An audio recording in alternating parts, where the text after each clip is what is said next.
ઇઝરાનું પુસ્તક અધ્યાય 1 વતન જવા યહૂદીઓને કોરેશનો આદેશ।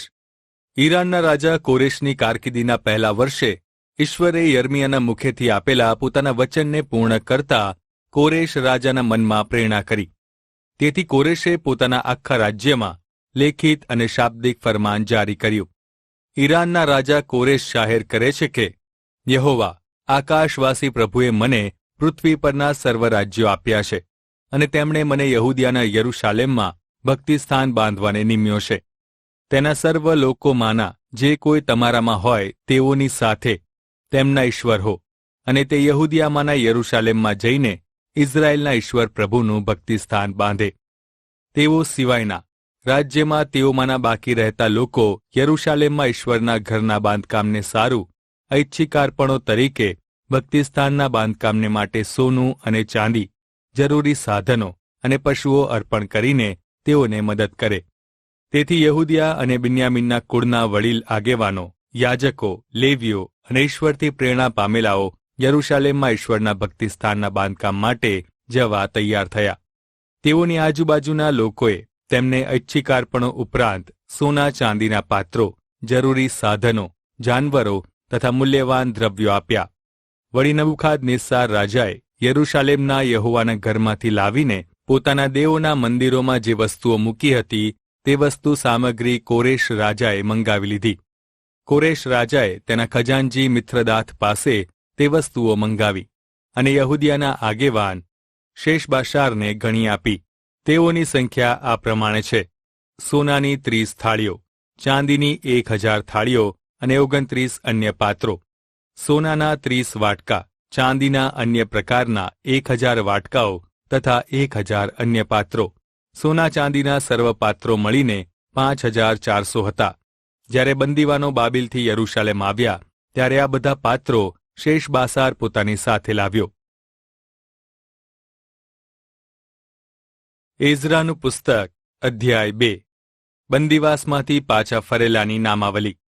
બાબિલનો રાજા નબુખાદનેસ્સાર યહૂદિયાના જે લોકોને બંદીવાન કરીને બાબિલ લઈ ગયો હતો તેઓમાંના રાજાની ગુલામીમાંથી જે મુક્ત થઈને યરૂશાલેમમાં તથા યહૂદિયામાં પોતપોતાના નગરમાં પાછા આવ્યા તે માણસોના નામ આ પ્રમાણે છે: જરુબ્બાબેલ, યેશુઆ, નહેમ્યા, સરાયા, રેએલાયા, મોર્દખાય, બિલશાન, મિસ્પાર, બિગવાય, રહુમ તથા બાના।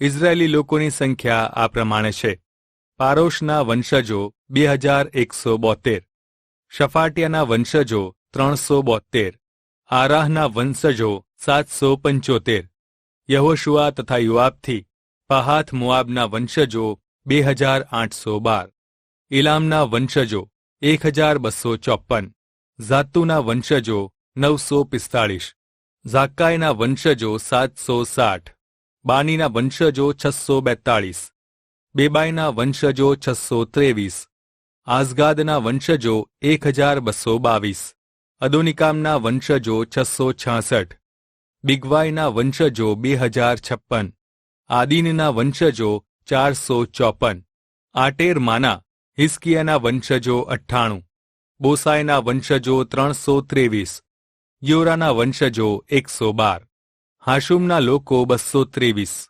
ગિબ્બારના લોકો 95, બેથલેહેમના લોકો 123, નટોફાના લોકો 56, અનાથોથના લોકો 128, આઝમાવેથના લોકો 42, કિરિયાથ યારીમ, કફીરા અને બેરોથના લોકો 743, રામા અને ગેબાના લોકો 621, મિખમાશના લોકો 122, બેથેલ અને આઈના લોકો 223, નબોના લોકો 52, માગબીશના લોકો 156, બીજા એલામના લોકો 1254, હારીમના લોકો 320, લોદ, હાદીદ અને ઓનોના લોકો 725, યરીખોના લોકો 345, સનાઆના લોકો 3630। યાજકોના નામ આ પ્રમાણે છે: યેશુઆના કુટુંબના યદાયાના વંશજો 973, ઇમ્મેરના વંશજો 1052, પાશહુરના વંશજો 1247, હારીમના વંશજો 1017। લેવીઓના નામ આ પ્રમાણે છે: હોદાવ્યાના અને યેશુઆના તથા કાદમિયેલના વંશજો 74. ભક્તિસ્થાનના ગાનારાઓ આ પ્રમાણે છે: આસાફના વંશજો 128. ભક્તિસ્થાનના દ્વારપાળો શાલુમ, આટેર, ટાલમોન, આક્કુબ, હટીટા અને શોબાયના વંશજો કુલ 139. ભક્તિસ્થાનમાં સેવા કરવા માટે નિયુક્ત કરાયેલા સીહા, હસુફા, ટાબ્બાઓત, કેરોસ, સીહા, પાદોન, લબાના, હગાબા, આક્કુબ, હાગાબા, શામલાય અને હનાનના વંશજો ગિદ્દેલ, ગહાર, રાયા, રસીન, નકોદા, ગાઝામ, ઉઝ્ઝા, પાસેયા, બેસાય, આસના, મેવનીમ, નફીસીમના વંશજો બાકબુક, હાકુફા અને હારહુર, બાસલુત, મહિદા, હાર્ષા, બારકોસ, સિસરા, તેમા, નસિયા અને હટીફાના વંશજો સુલેમાનના સેવકોના વંશજો સોટાય, હાસ્સોફેદેત, પરુદા, યાલાહ, દારકોન અને ગિદેલ, શફાટિયા, હાટ્ટીલ, પોખરેત હાસબાઇમ અને આમ્મીના વંશજો ભક્તિસ્થાનમાં સેવા કરવા માટે નિયુક્ત કરાયેલા અને સુલેમાનના સેવકોના વંશજો કુલ 392 હતા. તેલ મેલાહ, તેલ હાર્ષા, કરૂબ, અદાન તથા ઇમ્મેરમાંથી પાછા આવેલા જેઓ ઇઝરાયેલીઓમાંના પોતાના પૂર્વજોની વંશાવળી સાબિત કરી શક્યા નહીં, તેઓના નામ આ પ્રમાણે છે: દલાયા, ટોબિયા અને નકોદાના વંશજો 652. યાજકોના વંશજોમાંના હબાયાના વંશજો હાક્કોસના વંશજો બાર્ઝિલ્લાય કે જેણે ગિલિયાદી બાર્ઝિલ્લાયની દીકરીઓમાંથી એકની સાથે લગ્ન કર્યું હતું અને તેથી તેનું નામ બાર્ઝિલ્લાય પડ્યું હતું, તેના વંશજો. તેઓએ સર્વ વંશાવળીમાં તપાસ કરી પણ તેઓના નામ મળ્યા નહીં. તેઓએ યાજક પદપણાને ભ્રષ્ટ કર્યું, તેથી સુબાએ તેઓને કહ્યું કે ઉરીમ અને તુમ્મીમ દ્વારા મંજૂર કરવામાં ન આવે ત્યાં સુધી પરમપવિત્ર અર્પણોમાંથી તેઓએ ખાવું નહીં. સમગ્ર પ્રજાની કુલ સંખ્યા 42,360 હતી. તે ઉપરાંત તેઓના દાસો તથા દાસીઓ 7,337 હતા અને તેઓમાં ભક્તિસ્થાનમાં ગાયક સ્ત્રી પુરુષોની સંખ્યા 200 હતી. તેઓના જાનવરોમાં 736 ઘોડા, 245 ખચ્ચરો, 435 ઊંટો અને 6,720 ગધેડા હતા. જ્યારે તેઓ યરૂશાલેમમાં યહોવાના ઘરમાં ગયા ત્યારે પિતૃઓના કુટુંબોમાંથી કેટલાક વડીલોએ સભાસ્થાનને તેની જગ્યાએ પુનઃસ્થાપિત કરવા માટે તેઓએ રાજી ખુશીથી અર્પણો આપ્યા. તેઓએ પોતાની શક્તિ પ્રમાણે બાંધકામને માટે 61,000 દારીક સોનું, 5,000 માનેહ ચાંદી અને યાજકના 100 ગણવેશ આપ્યા. યાજકો, લેવીઓ, બીજા કેટલાક લોકો, ગાનારાઓ, દ્વારપાળો તથા ભક્તિસ્થાનમાં સેવા માટે નિયુક્ત કરવામાં આવેલા સેવકોએ તેમના નગરોમાં વસવાટ કર્યો. સર્વ ઇઝરાયેલીઓ પોતપોતાના નગરોમાં વસ્યા. એઝરાનું પુસ્તક અધ્યાય 3. આરાધનાની પુનઃસ્થાપના. ઇઝરાયેલી લોકો 7મા માસમાં દેશ નિકાલ પછી પોતાના નગરોમાં પાછા આવ્યા. લોકો એક દિલથી યરૂશાલેમમાં ભેગા થયા. યોસાદાકના દીકરા યેશુઆ તથા યાજક ભાઈઓ, શાલતિયેલનો દીકરો ઝરુબાબેલ તથા તેના ભાઈઓએ ઇઝરાયેલના ઈશ્વરની વેદી બાંધી, જેથી ઈશ્વરના સેવક મૂસાના નિયમશાસ્ત્રમાં લખ્યા પ્રમાણે વેદી પર તેઓ દહનની અર્પણો ચઢાવે. તેઓએ તે વેદી અગાઉ જે જગ્યાએ હતી ત્યાં જ બાંધી, કેમ કે તેઓને દેશના લોકોનો ભય હતો. ત્યાં દરરોજ સવારે તથા સાંજે તેઓએ ઈશ્વરને દહનની અર્પણો ચઢાવ્યા. તેઓએ નિયમશાસ્ત્રમાં લખેલા લેખ પ્રમાણે માંડવા પર્વ ઉજવ્યું અને દરરોજ નિયમ પ્રમાણે વિધિપૂર્વક દહનની અર્પણો ચઢાવ્યા. પછી દૈનિક તથા મહિનાના દહનની અર્પણો, યહોવાના નિયુક્ત પવિત્ર પર્વોના તથા ઈચ્છિકાર્પણો પણ ચઢાવ્યા. તેઓએ 7મા માસના પ્રથમ દિવસથી ઈશ્વરને દહનની અર્પણો ચઢાવવાનું શરૂ કર્યું, પરંતુ સભાસ્થાનનો પાયો હજી નંખાયો ન હતો. તેથી તેમણે કડિયાઓને તથા સુથારોને પૈસા આપ્યા અને સિદોન તથા તૂરના લોકોને ખોરાક, પીણું તથા તેલ મોકલ્યા, એ માટે કે તેઓ ઈરાનના રાજા કોરેશના હુકમ પ્રમાણે લબાનોનથી યાફાના સમુદ્ર માર્ગે દેવદારના કાષ્ઠ લઈ આવે. મંદિર ફરી બાંધવાની શરૂઆત. પછી તેઓ યરૂશાલેમમાં ઈશ્વરના ઘરમાં આવ્યા. તેઓ બીજા વર્ષના બીજા માસમાં શાલતિયેલનો દીકરો ઝરુબાબેલ, યોસાદાકનો દીકરો યેશુઆ અન્ય તેઓના યાજકો, લેવી ભાઈઓ તથા જેઓ બંદીવાનમાંથી મુક્ત થઈને યરૂશાલેમ પાછા આવ્યા હતા, તે સર્વેએ તે કામની શરૂઆત કરી. ઈશ્વરના ઘરના બાંધકામની દેખરેખ રાખવા માટે 20 વર્ષના તથા તેથી વધારે ઉંમરના લેવીઓને નિમ્યા. યેશુઆએ તેના દીકરા તથા તેના ભાઈઓ, કાદમિએલે તથા યહૂદિયાના વંશજોને ઈશ્વરના ઘરનું કામ કરનારાઓ પર દેખરેખ રાખવા નિમ્યા. તેઓની સાથે લેવી હેનાદાદના વંશજો તથા તેના ભાઈઓ પણ હતા. બાંધનારાઓએ યહોવાના ભક્તિસ્થાનનો પાયો નાખ્યો. ત્યારે ઇઝરાયેલના રાજા દાઉદના હુકમ પ્રમાણે યહોવાની સ્તુતિ કરવા માટે યાજકો રણશિંગડા સાથે ગણવેશમાં, લેવી આસાફના દીકરાઓ ઝાંઝ સાથે ઊભા રહ્યા. તેઓએ યહોવાની સ્તુતિ કરતા આભારના ગીતો ગાયા. ઈશ્વર ભલા છે, તેમના કરારનું વિશ્વાસુપણું ઇઝરાયેલીઓ પર સર્વકાળ રહે. સર્વ લોકોએ ઊંચા અવાજે યહોવાની સ્તુતિ કરતા હર્ષનાદ કર્યા, કેમ કે ભક્તિસ્થાનના પાયા સ્થપાયા હતા. પણ યાજકો, લેવીઓ, પૂર્વજોના કુટુંબોના આગેવાનો તથા વડીલોમાંના ઘણા વૃદ્ધો કે જેમણે અગાઉનું ભક્તિસ્થાન જોયું હતું, તેઓની નજર આગળ જ્યારે આ ભક્તિસ્થાનના પાયા સ્થાપવામાં આવી રહ્યા હતા, ત્યારે તેઓ ઓખ મૂકીને રડ્યા. પણ બીજા ઘણા લોકોએ ઊંચા અવાજે હર્ષનાદ તથા ઉત્તેજિત પોકારો કર્યા. લોકોના પોકારો હર્ષના છે કે વિલાપના, તે સમજી શકાતું નહોતું, કારણ કે લોકો હર્ષનાદ સાથે રડતા હતા અને તેઓનો અવાજ ઘણે દૂર સુધી સંભળાતો હતો. એઝરાનું પુસ્તક અધ્યાય 4. મંદિર બાંધવા સામે વિરોધ. હવે યહૂદિયાના તથા બિન્યામીનના દુશ્મનોએ સાંભળ્યું કે બંદીવાસમાંથી મુક્ત થયેલા લોકો ઇઝરાયેલના ઈશ્વર યહોવાનું ભક્તિસ્થાન બાંધે છે. તેથી તેઓએ ઝરુબાબેલ તથા તેઓના પૂર્વજોના કુટુંબના મુખ્ય વડીલો પાસે આવીને તેઓને કહ્યું, અમને પણ તમારી સાથે બાંધકામમાં સામેલ થવા દો, કારણ કે આશૂરનો રાજા એસાર હાદ્દોન જે અમને અહીં લઈ આવ્યો, તે દિવસોથી અમે પણ તમારી જેમ તમારા ઈશ્વરના ઉપાસક છીએ અને અમે તેમની આગળ અર્પણ કરતા આવ્યા છીએ.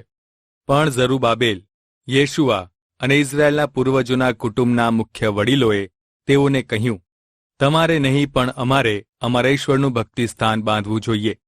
જેમ ઈરાનના રાજા કોરેશે આજ્ઞા આપી છે તેમ અમે પોતે જ એકત્ર થઈને ઇઝરાયેલના ઈશ્વર યહોવાના માટે એ બાંધકામ કરીશું. તેથી તે સ્થળના લોકોએ યહૂદિયાના લોકોને ડરાવી તેઓને બાંધકામ કરતા અટકાવવાનો પ્રયત્ન કર્યો. વધુમાં તે સ્થળના લોકોએ તેઓના ઈરાદાઓને નાસીપાસ કરવા માટે ઈરાનના રાજા કોરેશના સગળા દિવસો દરમિયાન તથા ઈરાનના રાજા દારિયાવેશના રાજ્યકાળ સુધી સલાહકારોને લાંચ આપી. પછી અહાશ્વેરોશ રાજાના રાજ્યકાળની શરૂઆતમાં તેઓએ યહૂદિયા તથા યરૂશાલેમના રહેવાસીઓ વિરુદ્ધ તહોમત મૂકીને કાગળ લખ્યો. યરૂશાલેમ ફરી બાંધવા સામે વિરોધ. આર્તાશાસ્તાના દિવસોમાં બિશ્લામે, મિથ્રદાથે, તાબેલે તથા તેના બીજા સાથીઓએ ઈરાનના રાજા આર્તાશાસ્તા ઉપર એક પત્ર અરામી લિપિમાં લખ્યો. તેનો અર્થ અરામી ભાષામાં દર્શાવેલો હતો. ન્યાય ખાતાના વડા રહુમે તથા પ્રધાન શિમશાએ યરૂશાલેમ વિરુદ્ધ આર્તાશાસ્તા રાજાને પત્ર લખ્યો. રહુમ, પ્રધાન શિમશાય તથા તેના સાથીદારો દિનાઈઓ, અફરસાર્તકીઓ, ટાર્પેલાઈઓ, અફારસાઈઓ, આર્કવાઈઓ, બાબિલવાસીઓ, સુસા, દેહાઈઓ તથા એલામીઓ અને બાકીની બધી પ્રજાઓ જેઓને મોટા તથા ખાનદાન ઓસના પારે લાવીને સમરૂન નગરમાં તથા નદી પારના બાકીના દેશમાં વસાવ્યા હતા, તે સર્વ પત્ર લખવામાં સામેલ હતા. તેઓએ આર્તાશાસ્તાને જે પત્ર લખ્યો તેની નકલ આ પ્રમાણે છે. નદી પરના આપના સેવકો આપને લખી જણાવે છે, રાજા, આપને માલુમ થાય કે જે યહૂદીઓ તમારા ત્યાંથી આવ્યા છે તેઓ બળવાખોર નગર યરૂશાલેમના પુનઃબાંધકામ કરવા દ્વારા અમારી સામે થયા છે. તેઓએ દિવાલોનું બાંધકામ પૂર્ણ કર્યું છે અને પાયાનું સમારકામ કર્યું છે. હવે આપને જાણ થાય કે જો આ નગરની દિવાલનું કાર્ય પૂર્ણ થશે અને નગર બંધાશે તો તેઓ ખંડણી કે કરવેરા આપશે નહીં, પણ તેઓ રાજાઓને નુકસાન કરશે. નિશ્ચય અમે આપના મહેલનું અન્ન ખાધું છે, તેથી આપનું અપમાન થાય તે જોવું અમને શોભતું નથી. તેથી અમે સંદેશો મોકલીને આપને જાણ કરીએ છીએ કે આપના પિતાના હેવાલને તપાસી ખાતરી કરવામાં આવે કે આ નગર બંડખોર છે, જે રાજાઓને તથા પ્રાંતોને નુકસાન કરશે. આ નગરે રાજાઓ અને પ્રાંતોને ખૂબ તકલીફો પહોંચાડી છે. ઘણા સમયથી આ નગર બળવાનું સ્થાન રહ્યું હતું, અને તે જ કારણસર આ નગરનો નાશ કરવામાં આવ્યો હતો. હે રાજા, અમે આપને જણાવીએ છીએ કે જો ફરીથી આ કોટ તથા નગર બંધાશે તો પછી મહાનદીની પાર આપની કંઈ પણ હુકુમત રહેશે નહીં. એ વાંચીને રાજાએ રહુમને, શિમશાઈને તથા સમરૂનમાં તથા નદી પારના બાકીના દેશમાં તેઓના જે બીજા સાથીઓ રહેતા હતા તેઓને જવાબ મોકલ્યો કે તમે શેમ કુશળ હો. જે પત્ર તમે મને મોકલ્યો હતો તેને અનુવાદિત કરાવીને મારી સમક્ષ સ્પષ્ટતા સાથે વાંચી સંભળાવવામાં આવ્યો છે. પછી મેં આદેશ આપી તપાસ કરાવી અને મને જણાયું છે કે ભૂતકાળમાં ઘણા રાજાઓ સામે તેઓએ બળવો તથા તોફાન કર્યા હતા. યરૂશાલેમમાં જે પ્રતાપી રાજાઓએ નદી પારના આખા દેશ પર હુકુમત ચલાવી છે તેમને લોકો કર તથા જકાત આપતા હતા. માટે હવે તમારે એવો હુકમ ફરમાવવો જોઈએ કે એ લોકોના કામ બંધ કરાવવામાં આવે અને બીજી આજ્ઞા થતા સુધી એ નગર બંધાય નહીં. સાવધાન રહેજો, આ બાબતની જરા પણ અવગણના કરશો નહીં.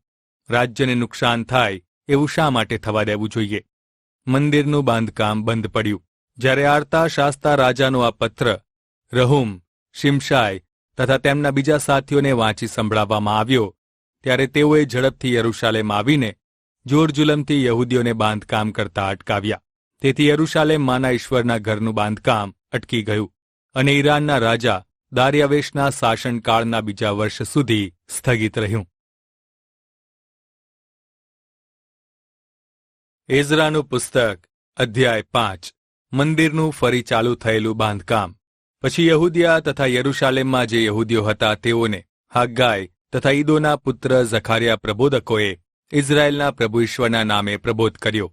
શાલતિયેલના દીકરા ઝરુબાબેલે તથા યોસાદાકના દીકરા યેશુઆએ પ્રબોધકો કે જેઓએ તેમને ઉત્તેજન આપ્યું તેઓની સાથે યરૂશાલેમમાં ઈશ્વરનું ભક્તિસ્થાન બાંધવાનું શરૂ કરી દીધું. ત્યારે નદી પારના રાજ્યપાલ તાતનાઈ, શથાર બોઝનાઈ તથા તેઓના સાથીદારોએ આવીને તેમને કહ્યું, આ ભક્તિસ્થાન ફરીથી બાંધવાની અને આ દિવાલોને પૂરી કરવાની પરવાનગી તમને કોણે આપી છે? વળી તેઓએ કહ્યું, જે માણસો આ ભક્તિસ્થાન બાંધે છે તેઓના નામ આપો. પણ ઈશ્વરની કૃપાદ્રષ્ટિ યહૂદીઓના વડીલો પર હતી, તેથી તેઓ અટક્યા નહીં. તેઓ દાર્યાવેશ રાજા તરફથી અધિકૃત ફરમાનની રાહ જોતા હતા. તાતનાય રાજ્યપાલ, શથાર બોઝનાય તથા બીજા તેઓના સાથી અધિકારોએ દાર્યાવેશ રાજા પર પત્ર મોકલ્યો. તેમાં તેઓએ આ પ્રમાણે દાર્યાવેશ રાજાને અહેવાલ લખી મોકલ્યો કે તમને શાંતિ હો. આપને જાણ થાય કે અમે યહૂદિયા પ્રાંતના મહાન ઈશ્વરના ભક્તિસ્થાનમાં ગયા હતા. તે મોટા પથ્થરોથી તથા ઇમારતી લાકડાથી બંધાઈ રહ્યું હતું. આ કાર્ય ખંતથી કરાઈ રહ્યું છે અને તેઓને હાથે સફળતાપૂર્વક આગળ ધપી રહ્યું છે. અમે વડીલોને પૂછ્યું, આ ભક્તિસ્થાન બાંધવાની તથા કોટ પૂરો કરવાની પરવાનગી તમને કોણે આપી છે? વળી અમે તેઓના નામ પણ પૂછ્યા, જેથી તમે જાણી શકો કે કોણ તેઓને આગેવાની આપે છે. તેઓએ ઉત્તર આપ્યો કે અમે એક એટલે જે આકાશ તથા પૃથ્વીના ઈશ્વર છે તેમના સેવકો છીએ અને ઘણા વર્ષો અગાઉ ઇઝરાયેલના એક મહાન રાજાએ બંધાવેલ સભાસ્થાનને જ અમે ફરીથી બાંધી રહ્યા છીએ. જો કે જ્યારે અમારા પૂર્વજોએ આકાશના ઈશ્વરને કોપાયમાન કર્યા ત્યારે તેમણે બાબિલના રાજા નબુખાદનેસ્સારના હાથમાં તેઓને સોંપ્યા કે જે આ સભાસ્થાનનો નાશ કરીને લોકોને બાબિલના બંદીવાસમાં લઈ ગયો. તેમ છતાં બાબિલના રાજા કોરેશે પોતાના રાજ્યના પહેલા વર્ષમાં ઈશ્વરના એ સભાસ્થાનને પુનઃ બાંધવાનું અમને અધિકૃત ફરમાન કર્યું.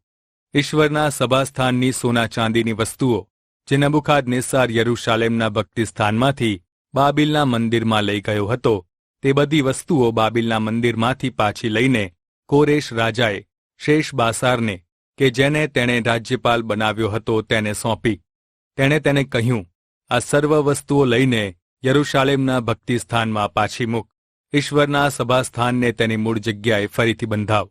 પછી શેશબાસારે આવીને ઈશ્વરના એ સભાસ્થાનનો પાયો યરૂશાલેમમાં નાખ્યો અને ત્યારથી તેનું બાંધકામ ચાલુ છે, પણ તે હજી પૂરું થયું નથી. હવે આપની દ્રષ્ટિમાં યોગ્ય લાગે તો કોરેશ રાજાએ યરૂશાલેમમાં ઈશ્વરનું આ ભક્તિસ્થાન બાંધવાનો હુકમ કર્યો હતો કે નહીં તેની તપાસ આપના બાબિલમાંના ભંડારમાં કરાવશો અને તે બાબતે આપની ઈચ્છા પ્રમાણે હુકમ ફરમાવશો. એઝરાનું પુસ્તક અધ્યાય 6 સમ્રાટ કોરેશનો વટહુકમ મળી આવ્યો. તેથી દાર્યાવેશ રાજાએ બાબિલના ભંડારોના કાર્યાલયમાં તપાસ કરવાનો હુકમ કર્યો. માદાય પ્રાંતના એક બાતાનાના કિલ્લામાંથી એક લેખ મળી આવ્યો. તેમાં આ પ્રમાણે લખેલું હતું: કોરેશ રાજાએ પોતાના શાસનના પ્રથમ વર્ષ દરમિયાન યરૂશાલેમમાં આવેલા ઈશ્વરના ભક્તિસ્થાનના સંબંધમાં આ હુકમ ફરમાવ્યો હતો: અર્પણ કરવાનું ભક્તિસ્થાન બાંધવું, તે દિવાલની ઊંચાઈ 60 હાથ તથા પહોળાઈ 60 હાથ રાખવી, મોટા પથ્થરની 3 હારો અને નવા લાકડાની 1 હાર રાખવી, અને તેનો ખર્ચ રાજ્યના ભંડારમાંથી આપવો. તદુપરાંત યરૂશાલેમના ભક્તિસ્થાનમાંથી નબુકાદનેસ્સાર સોના ચાંદીના જે વાસણો બાબિલના મંદિરમાં લઈ આવ્યો હતો તે પાછા યરૂશાલેમમાંના ભક્તિસ્થાનમાં મોકલી અસલ જગ્યાએ મૂકવા.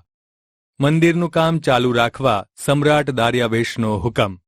હવે તાતનાએ, શથાર બોઝનાએ તથા નદીની પેલી પારના તેમના સાથી અમલદારોએ દૂર રહેવું. ઈશ્વરના એ ભક્તિસ્થાનના બાંધકામને તમારે છેડવું નહીં. યહૂદિયાના શાસક તથા યહૂદીઓના વડીલો ઈશ્વરનું એ ભક્તિસ્થાન મૂળ સ્થાને ફરીથી બાંધે. યહૂદીઓના વડીલોને ઈશ્વરનું ભક્તિસ્થાન બાંધવામાં તમારે મદદ કરવી એવો મારો હુકમ છે.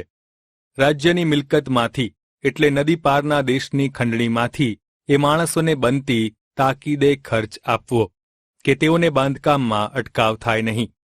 તેઓને જે કોઈ ચીજની જરૂર હોય તે એટલે આકાશના ઈશ્વરના દહનયાર્પણો માટે જુવાન બળદો, બકરા, ઘેટા તથા હલવાનો, તેમજ યરૂશાલેમના યાજકોના કહેવા પ્રમાણે ઘઉં, મીઠું, દ્રાક્ષરસ તથા તેલ દરરોજ અચૂક આપવા.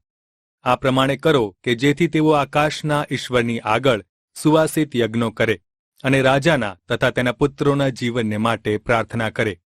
વળી મેં એવો હુકમ કર્યો છે કે જે કોઈ આ હુકમનું ઉલ્લંઘન કરે તેના ઘરમાંથી એક મોભની શૂળી બનાવીને તેના પર તેને ચડાવી દેવો અને તેના ઘરનો ઉકરડો કરી નાખવો.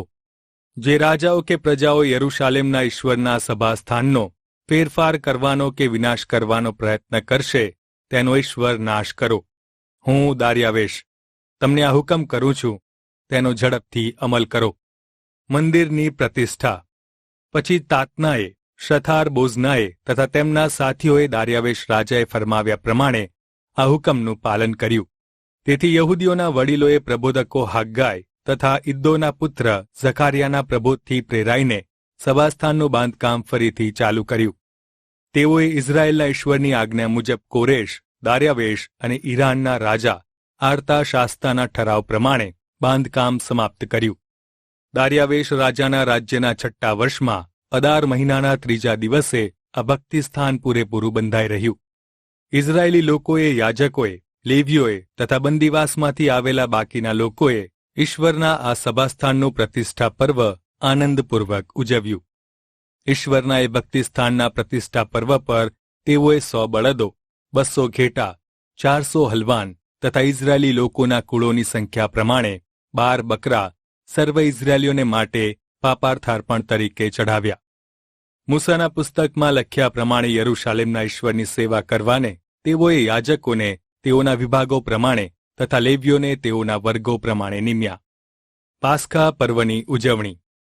બંદીવાસમાંથી આવેલા માણસોએ પહેલા મહિનાના 14મા દિવસે પાસ્કા પર્વ ઉજવ્યું. યાજકોએ તથા લેવીઓએ પોતાનું શુદ્ધિકરણ કર્યું હતું અને બંદીવાસમાંથી આવેલા સર્વ લોકોને માટે તથા પોતાને માટે લેવીઓએ પાસ્કા કાપ્યું. બંદીવાસમાંથી પાછા આવેલા ઇઝરાયેલી લોકોએ તથા દેશના મૂર્તિપૂજકોની અશુદ્ધતાથી અલગ થઈને ઇઝરાયેલના પ્રભુ ઈશ્વરની આરાધના કરવા માટે ભેગા થયેલા સર્વએ તે ખાધું. 7 દિવસ સુધી તેમણે આનંદભેર બેખમીરી રોટલીનું પર્વ ઉજવ્યું, કેમ કે ઈશ્વરે તેઓને આનંદિત કર્યા હતા અને ઇઝરાયેલના ઈશ્વરના ભક્તિસ્થાનના કામમાં તેઓના હાથ પ્રબળ કરવા માટે ઈશ્વરે આશુરના રાજાના હૃદયમાં તેઓ પ્રત્યે દયાભાવ ઉત્પન્ન કર્યો હતો. એઝરાનું પુસ્તક અધ્યાય 7. એઝરાનું યરૂશાલેમમાં આગમન.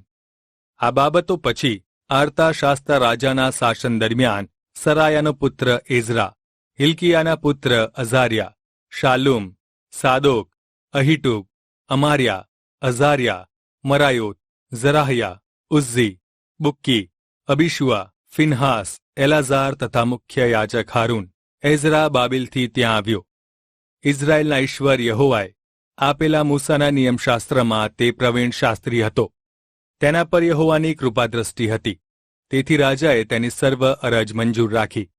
ઇઝરાયેલી વંશજોમાંના કેટલાક યાજકો, લેવીઓ, ગાયકો, દ્વારપાળો તથા ભક્તિસ્થાનના સેવકોની સાથે આર્તાશાસ્તા રાજાના શાસનના 7મા વર્ષના 5મા માસમાં એઝરા યરૂશાલેમ ગયો.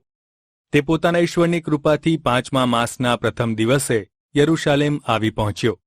એઝરાએ પ્રથમ માસના પ્રથમ દિવસે બાબિલથી ઉપડવાનું નક્કી કર્યું હતું અને 5મા માસના પ્રથમ દિવસે યરૂશાલેમ આવી પહોંચ્યો.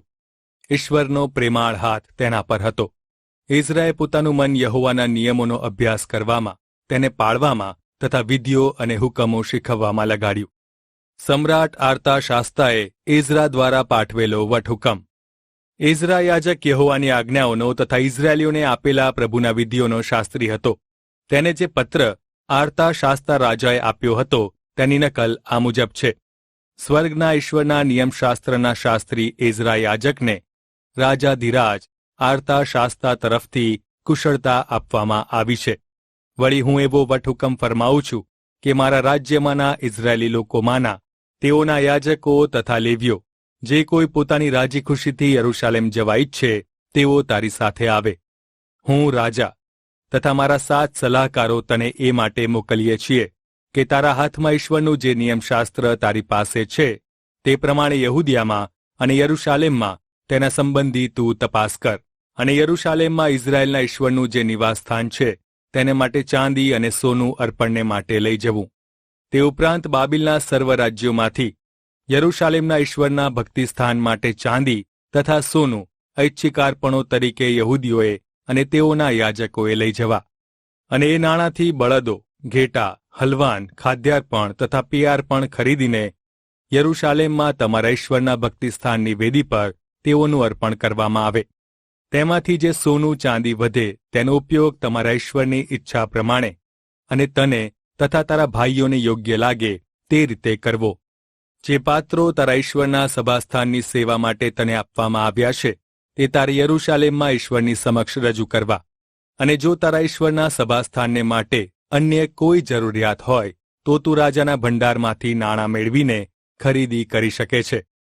હું રાજા આર્તાશાસ્તા ફ્રાત નદી પરના પ્રાંતના સર્વ ખજાનચીઓને હુકમ કરું છું કે એઝરા યાજક જે આકાશના ઈશ્વરના નિયમશાસ્ત્રનો શાસ્ત્રી છે તે જે કંઈ માંગે તે તમારે તાકીદે પૂરું પાડવું. 3400 કિલો ચાંદી, 10,000 કિલો ઘઉં, 2,000 લીટર દ્રાક્ષારસ અને 2,000 લીટર તેલ અને જોઈએ તેટલું મીઠું પણ આપવું. આકાશના ઈશ્વર પોતાના સભાસ્થાનને માટે જે કંઈ આજ્ઞા કરે તે બધું તમારે પૂરા હૃદયથી કરવું. મારા રાજ્ય પર અને મારા વંશજો પર શા માટે ઈશ્વરનો કોપ આવવા દેવો? અને તને એ પણ જણાવવામાં આવે છે કે કોઈ પણ વધારાની જકાત કે ખંડણી યાજકો, લેવીઓ, ગાયકો, દ્વારપાળો કે ઈશ્વરના ભક્તિસ્થાનના સેવકો કે અન્ય સેવકો પાસેથી લેવી નહીં. વળી તને એઝરા ઈશ્વરે જે જ્ઞાન આપ્યું છે તે વડે ન્યાયાધીશો અને અન્ય અધિકારીઓની પસંદગી કરજે. અને ફ્રાત નદીની પશ્ચિમ તરફ વસતા જે લોકો તારા ઈશ્વરના નિયમો જાણે છે તેઓ પર વહીવટ ચલાવવા તેઓની નિમણૂક કરજે. જો તેઓ ઈશ્વરના નિયમશાસ્ત્રના જ્ઞાનથી અજાણ હોય તો તારે તેઓને શીખવવું. વળી જે કોઈ ઈશ્વરના નિયમશાસ્ત્રનું તથા રાજાના કાયદાનું પાલન કરવાનો ઇનકાર કરે તેઓને તારે મૃત્યુદંડ, દેશ નિકાલ, મિલકતની જપ્તી અથવા કેદની સજા કરવી. એઝરા ઈશ્વરની સ્તુતિ કરે છે.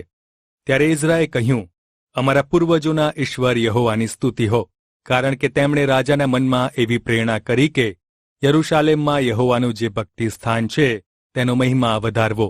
અને તેમણે રાજા, તેના સલાહકારો અને સર્વ પરાક્રમી સરદારો દ્વારા મારા પર કૃપાદ્રષ્ટિ કરી છે. મારા ઈશ્વરનો હાથ મારા પર હતો, તેથી હું બળવાન થયો અને મેં ઇઝરાયેલમાંથી મારી સાથે યરૂશાલેમ જવા માટે આગેવાનોને એકત્ર કર્યા. એઝરાનું પુસ્તક અધ્યાય 8. એઝરા સાથે પાછા ફરેલાની નામાવલી. આર્તાશાસ્તા રાજાના શાસનકાળ દરમિયાન બાબિલથી મારી સાથે જેઓ યરૂશાલેમ આવ્યા હતા તેઓના પૂર્વજોના વડીલોની વંશાવળી આ પ્રમાણે છે.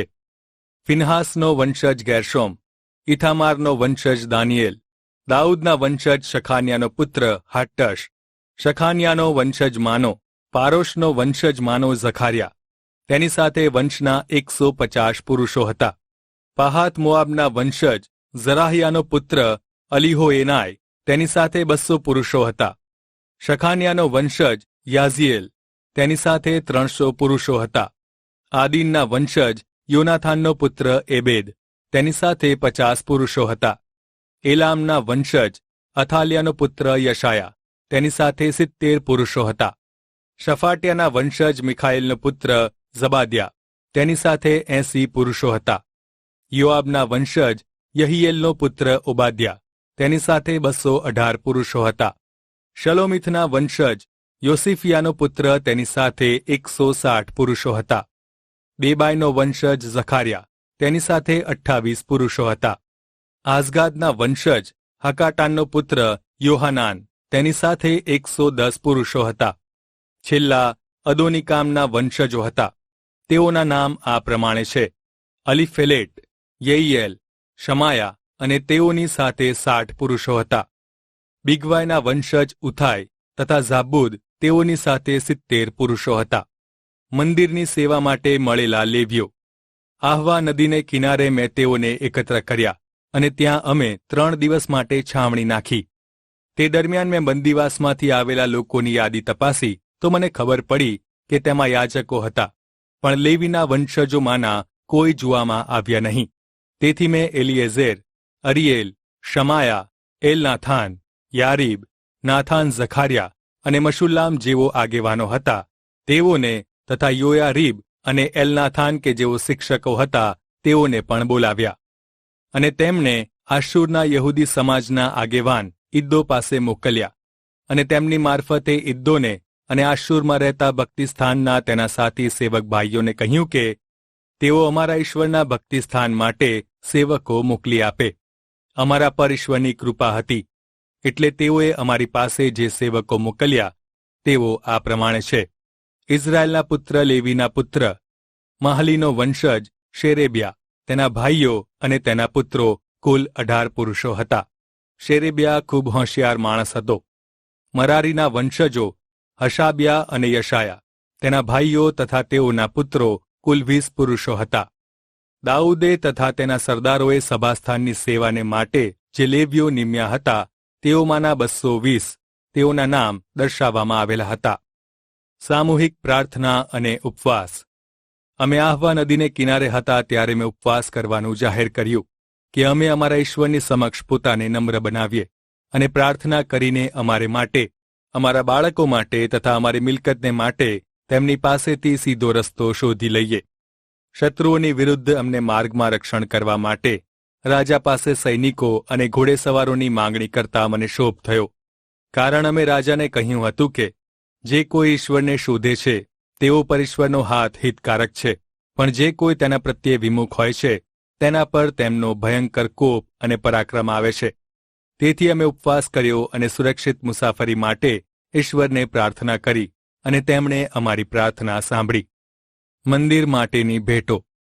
પછી મેં યાજકોમાંથી 12 આગેવાનોને પસંદ કર્યા. શેરેબ્યા, હશાબ્યા તથા તેના ભાઈઓમાંથી 10ને પસંદ કર્યા. મેં તેઓને સોનું, ચાંદી, પાત્રો અને અર્પણો ઈશ્વરના સભાસ્થાનને માટે રાજાએ, તેના સલાહકારોએ, અધિકારીઓએ અને ત્યાં હાજર રહેલા બધા ઇઝરાયેલીઓએ આપ્યા હતા તે સર્વ તોડીને આપ્યા. મેં તેમને 22,100 કિલો ચાંદી, 3,400 કિલો વજનના ચાંદીના વાસણો, 3,400 કિલો સોનું, સોનાના 20 ઘડાઓ જેનું વજન 8.5 કિલો હતું, પિત્તળના 2 વાસણો જે સોના જેટલા જ કિંમતી હતા તે આપ્યા. પછી મેં તેઓને કહ્યું, તમે યહોવાને માટે પવિત્ર છો, તેમાં વાસણો પણ યહોવાને માટે પવિત્ર છે. આ સોનું અને ચાંદી તમારા પિતૃઓના ઈશ્વર યહોવાને માટે ઐચ્છિકાર પણ છે. મેં તેઓને કહ્યું, આ ખજાનાને કાળજીપૂર્વક સંભાળજો. ભક્તિસ્થાને પહોંચો ત્યાં સુધી તેનું રક્ષણ કરજો. ત્યાં ઈશ્વરના ભક્તિસ્થાનના ભંડારના ઓરડાઓમાં યાજકો, લેવીઓના આગેવાનો તથા યરૂશાલેમમાં ઇઝરાયેલીઓના કુટુંબના પૂર્વજોની સમક્ષ વજન કરીને સોંપી દેજો. એમ યાજકોને અને લેવીઓને યરૂશાલેમમાં ઈશ્વરના ભક્તિસ્થાનને લઈ જવા માટે ચાંદી, સોનું અને અન્ય પાત્રો વજન કરી આપ્યા. આખરે યરૂશાલેમ આવ્યા. અમે પહેલા માસના 12મે દિવસે આહવા નદીથી યરૂશાલેમ આવવા પ્રયાણ કર્યું. અમારા પરીશ્વરની કૃપાદ્રષ્ટિ હતી અને તેમણે માર્ગમાં દુશ્મનોના હુમલાઓથી અને ચોર લૂંટારાઓથી અમારું રક્ષણ કર્યું. આ પ્રમાણે અમે યરૂશાલેમ આવી પહોંચ્યા પછી અમે ત્યાં 3 દિવસ આરામ કર્યો. ચોથે દિવસે યાજક ઉરિયાના પુત્ર મરેમોથને અમારા ઈશ્વરના ભક્તિસ્થાનમાં ચાંદી, સોનું અને અન્ય પાત્રો વજન કરી આપ્યા. તેની સાથે ફિનહાસનો પુત્ર એલાઝાર, યેશુઆનો પુત્ર યોઝાબાદ અને બિન્નઈનો પુત્ર નોઆદ્યા લેવીઓ પણ હતા. દરેક વસ્તુનું ગણીને વજન કરવામાં આવ્યું હતું અને તે સમયે સોના અને ચાંદીના કુલ વજનની નોંધ કરવામાં આવી હતી. ત્યાર પછી બંદીવાસમાંથી જે લોકો પાછા આવ્યા હતા તેઓએ ઇઝરાયેલના ઈશ્વરને 12 બળદો અર્પણ કર્યા, 96 ઘેટા, 77 હલવાનો અને 12 બકરાઓનું પાપાર્થાર્પણ તરીકે દહન્યાર્પણ કર્યું. તેઓએ આ સર્વનું ઈશ્વરને દહન્યાર્પણ કર્યું. પછી તેઓએ નદી પાર પશ્ચિમ તરફના સર્વ રાજ્યોમાં તેના સરદારોને તેમજ હાકેમોને રાજાનું ફરમાન કહી સંભળાવ્યું. તેઓએ લોકોને ઈશ્વરના ભક્તિસ્થાનના બાંધકામમાં મદદ કરી. એઝરાનું પુસ્તક અધ્યાય 9. બિનયહૂદીઓ સાથેના લગ્નોનો પ્રશ્ન. આ બધું પૂરું થયા પછી કેટલાક સરદારોએ મારી પાસે આવીને કહ્યું કે ઇઝરાયેલના લોકો, યાજકો અને લેવીઓ દેશમાં રહેતા વિદેશી લોકોથી જુદા પડ્યા નથી. તેઓ કનાનીઓ, હિત્તીઓ, પરીઝીઓ, યબૂસીઓ, આમ્મોનીઓ, મોઆબીઓ, મિસરવાસીઓ અને અમોરીઓના પાત્ર રીત રિવાજો જે આપણે માટે અમાન્ય છે તે પ્રમાણે વર્તે છે. તેઓએ પોતે અને તેઓના પુત્રોએ આ લોકોની સ્ત્રીઓ સાથે લગ્ન કર્યા છે. આમ પવિત્ર વંશના લોકો અન્ય પ્રદેશના લોકો સાથે મિશ્રિત થઈ ગયા છે. આવા પાપચારો કરવામાં મુખ્યત્વે સરદારો અને અમલદારો સૌથી આગળ છે. જ્યારે આ મારા સાંભળવામાં આવ્યું ત્યારે મેં મારા વસ્ત્ર ફાડ્યા, મારા માથાના તથા દાઢીના વાળ ખેંચી કાઢ્યા. પછી હું અતિશય સ્તબ્ધ થઈ બેસી પડ્યો. આ સમયે બંદીવાસવાળાઓના પાપને લીધે ઇઝરાયેલના ઈશ્વરના વચનોથી જેઓ ધ્રુજતા હતા તે સર્વ મારી પાસે આવ્યા. સાંજના સમયના અર્પણ સુધી હું સ્તબ્ધ થઈને બેસી રહ્યો. સાંજના અર્પણનો સમય થતાં હું શોકમગ્ન થઈને જ્યાં બેઠો હતો ત્યાંથી ઉઠ્યો અને મારા ફાટેલા અન્ય વસ્ત્રો અને જબ્બા સાથે જ મેં ઘૂંટણીએ પડીને મારા ઈશ્વર યહોવા તરફ હાથ લંબાવ્યા. મેં કહ્યું, હે મારા ઈશ્વર, મારું મુખ તમારા તરફ ઊંચું કરતા મને શરમ આવે છે, કારણ કે અમારા પાપોનો ઢગલો અમારા માથાથી પણ ઊંચો થઈ ગયો છે અને અમારા અપરાધ છેક ઉપર આકાશ સુધી પહોંચ્યા છે. અમારા પિતૃઓના સમયથી અમે ઘણા અપરાધ કર્યા છે. અમે, અમારા રાજાઓએ તથા અમારા યાજકોએ અમારા અપરાધોને કારણે અમારી જાતને આ જગતના સત્તાધીશોને હવાલે કરી દીધી છે અને અમે તલવાર, બંદીવાસ, લૂંટફાટનો ભોગ બનીને આબરૂહીન થયા છીએ. અમને અપમાનિત કરવામાં આવ્યા છે. આજે પણ અમારી એ જ દશા છે. અમારે માટે બચેલો શેષ રાખવાને, પોતાના પવિત્ર સ્થાનમાં શાંતિ આપવાને અમારા પ્રભુ ઈશ્વર તરફથી કૃપા બતાવવામાં આવી છે. તે માટે કે ઈશ્વર અમારી આંખોને પ્રકાશિત કરે અને અમારા બંદીવાસમાંથી અમને નવજીવન બક્ષે. કારણ કે અમે તો ગુલામો હોવા છતાં અમારા ઈશ્વરે અમને અમારી ગુલામીમાં પણ અમને તજી દીધા નથી. તેમણે ઈરાનના રાજાની મારફતે અમારા પર કૃપા દ્રષ્ટિ કરી છે કે જેથી અમે નવજીવન પામીને ઈશ્વરનું ભક્તિસ્થાન બનાવીએ. યહૂદિયામાં અને યરૂશાલેમમાં ઈશ્વરે અમને સંરક્ષણ આપ્યું છે. પણ હવે હે અમારા ઈશ્વર, અમે તમને શું મોં બતાવીએ? અમે તો ફરીથી તમારી આજ્ઞાઓનું ઉલ્લંઘન કર્યું છે અને તમારાથી દૂર ભટકી ગયા છીએ. જ્યારે તમે કહ્યું કે જે ભૂમિ અમને વારસામાં મળવાની છે તે દેશ ત્યાંના રહેવાસીઓની અશુદ્ધતાને લીધે તથા તેઓના ધિક્કારપાત્ર કૃત્યોને લીધે એક છેડાથી બીજા છેડા સુધી અશુદ્ધિથી ભરેલો છે, ત્યારે ઈશ્વરે તેમના સેવકો, પ્રબોધકો દ્વારા અમને આજ્ઞાઓ આપી છે કે તમારી દીકરીઓના લગ્ન તેઓના દીકરાઓ સાથે કરાવશો નહીં અને તમારા દીકરાઓના લગ્ન તેઓની દીકરીઓ સાથે કરાવશો નહીં. એ લોકોની સુખ સમૃદ્ધિ માટે કશું કરશો નહીં, તો જ તમે બળવાન બનશો અને તે ભૂમિની ઉત્તમ ઉપજને ખાઈ શકશો અને તમારા વંશજોને સદાકાળ માટે વારસામાં આપતા જશો. અમારા દુષ્ટ કામોને લીધે તથા અમારા મોટા અપરાધોને લીધે અમારા પર જે કંઈ વીત્યું છે તે સર્વને માટે હે ઈશ્વર અમારા પ્રભુ, અમે જે શિક્ષાને યોગ્ય હતા તે કરતા તમે અમને ઓછી શિક્ષા કરી છે. વળી અમારામાંથી તમે આટલાને બચાવી પણ લીધા છે. છતાં અમે તમારી આજ્ઞાઓનો અનાદર કરીને ફરી ધિક્કાર પાત્ર કૃત્યો કરનાર લોકોની સાથે આંતરવિવાહ કરીએ શું? તો પછી શું તમે ફરી અમારા પર કોપાયમાન થઈને અમારો એવો વિનાશ નહીં કરો કે કોઈ પણ રહે નહીં અને બચે નહીં? હે ઇઝરાયેલના ઈશ્વર યહોવા, તમે ન્યાયી છો, તેથી જ અમે આજે છીએ અને જીવતા રહ્યા છીએ. જુઓ, અમે અપરાધીઓ છીએ. અમારા અપરાધને કારણે તમારી સમક્ષ કોઈ ઊભો રહી શકતો નથી. એઝરાનું પુસ્તક અધ્યાય 10. મિશ્ર લગ્નોના પ્રશ્નોનો નિકાલ. એઝરા ઈશ્વરના ભક્તિસ્થાન આગળ પોતાને નમ્ર કરીને રડીને અપરાધના પસ્તાવા સાથે પ્રાર્થના કરતો હતો. તે દરમિયાન ઇઝરાયેલી સ્ત્રીઓ, પુરુષો અને બાળકોનું એક મોટું ટોળું તેની આજુબાજુ ભેગું થઈ ગયું. તેઓ વિલાપ કરવા લાગ્યા. ત્યારે એલામના એક વંશજ યહીએલના પુત્ર શખાનિયાએ એઝરાને કહ્યું, આપણે આ દેશની અન્ય ધર્મી સ્ત્રીઓ સાથે લગ્ન કરીને ઈશ્વરનો અનાદર કર્યો છે. તેમ છતાં પણ તે સંબંધી ઇઝરાયેલીઓ માટે હજી આશા છે. હવે આપણે આપણા ઈશ્વર સમક્ષ કરાર કરીએ કે આપણે આ સ્ત્રીઓને તેઓથી જન્મેલા સંતાનો સાથે મૂકી દઈશું અને અમે આ પ્રમાણે પ્રભુથી ડરીને તેમની સલાહ પ્રમાણે ચાલીશું. ઈશ્વરના નિયમનું પાલન થવું જ જોઈએ. ઉઠો, આ કામ તમારું છે. અમે તમારી સાથે છીએ. હિંમત રાખીને આ કામ પૂર્ણ કરો. ત્યારે ઇઝરાએ ઉઠીને મુખ્ય યાજકોને, લેવીઓને તથા સર્વ ઇઝરાયેલીઓને સમ ખવડાવ્યા કે અમો તે વચન પ્રમાણે જ કરીશું. તેઓ સર્વએ સોગન લીધા. ત્યારબાદ એઝરા ઈશ્વરના ભક્તિસ્થાન સામેથી ઉઠીને એલિયાશીબના પુત્ર યહોહાનાનની ઓરડીમાં પ્રવેશ્યો. તેણે કંઈ પણ ખાધું નહીં અને પાણી પણ પીધું નહીં. બંદીવાસમાંથી પાછા આવેલા લોકોના અપરાધોને લીધે તે શોકમાં હતો. તેઓએ ઢંઢેરો પીટાવીને આખા યહૂદિયામાં, યરૂશાલેમમાં સર્વ બંદીવાનોને યરૂશાલેમમાં ભેગા થવા માટે કેવડાવ્યું. એમ જણાવ્યું કે સરદાર અને વડીલોની સલાહ પ્રમાણે જે કોઈ 3 દિવસમાં આવશે નહીં તેની બધી મિલકત જપ્ત કરવામાં આવશે અને તેમને બંદીવાસવાળાઓના સમૂહમાંથી દૂર કરવામાં આવશે. આથી 3 દિવસની અંદર યહૂદિયાના અને બિન્યામીનના પ્રદેશના બધા લોકો યરૂશાલેમમાં ભેગા થયા. 9મા માસના 20મા દિવસે તેઓ બધા આ વાતના ભયના લીધે અને મુશળધાર વરસાદને લીધે તેઓ ધ્રુજતા ધ્રુજતા આવીને ઈશ્વરના ભક્તિસ્થાનના આંગણામાં બેઠા. પછી યાજક એઝરાએ ઊભા થઈને કહ્યું, તમે વિધર્મી સ્ત્રીઓ સાથે લગ્ન કરીને ઈશ્વરને તજી દીધા છે અને ઇઝરાયેલમાં અપરાધનો વધારો કર્યો છે. માટે હવે તમારા પિતૃઓના ઈશ્વર યહોવા સમક્ષ સ્તુતિ કરો અને તેમની ઈચ્છાને અનુસરીને તમારી નજીક વસેલા સ્થાનિક અન્ય લોકોથી અને તમારી અન્ય ધર્મી પત્નીઓથી અલગ થઈ જાઓ. ત્યારે આખી સભાએ ઊંચા અવાજે કહ્યું, નિશ્ચય તમે કહ્યું છે તે પ્રમાણે અમારે કરવું જ જોઈએ.